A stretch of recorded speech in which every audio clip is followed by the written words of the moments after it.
Right now on WUSA 9 News at 5, two D.C. teens accused of shooting up a car outside of their own high school and injuring one of their classmates went before a judge today. Thank you for being here with us. I'm Lorenzo Hall. And I'm Simone D'Alba. 18-year-old Azari Graves and 17-year-old Sakai Frost were caught on camera outside of Dunbar High School May 3rd. Well, today, attorneys poured through that surveillance footage in court. Yeah, our Delia Gonzalez is live outside of D.C. Superior Court with more on what's at stake here. What's at stake is how this case will proceed and if these defendants will face 2 felony counts of assault with intent to kill. 1 count for the young man in the passing vehicle, the second for the student who was grazed by a bullet while she was standing in her second-floor classroom. The family of one of the defendants, Azari Graves, did not want to talk outside the courthouse after today's hours-long preliminary hearing. The prosecutor pouring through every detail of the surveillance videos from the morning of May 3rd.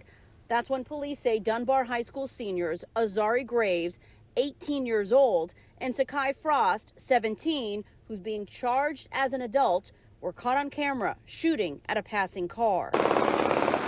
In court, we learned 5 boys inside that Chevy Cruze were at Dunbar that morning talking to a group of girls.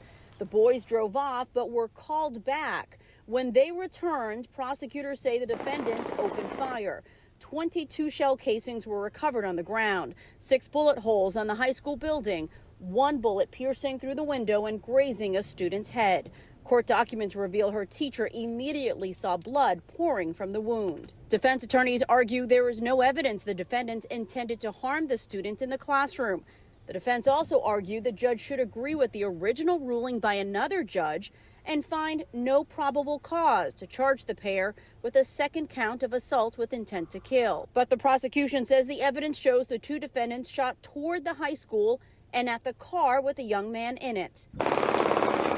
And a barrage of gunfire that ultimately injured the innocent student attending classes that morning. We're also learning in court the passing car the defendants were reportedly shooting at was involved in a carjacking just the day before this incident. The lead detective who testified on the stand today said 2 of the 5 men inside that car are actually suspects in that carjacking. This preliminary hearing is still happening inside the courthouse. We will continue to monitor and have an update for you as soon as court adjourns. Outside D.C. Superior Court, Delia Gonzalez, WUSA 9.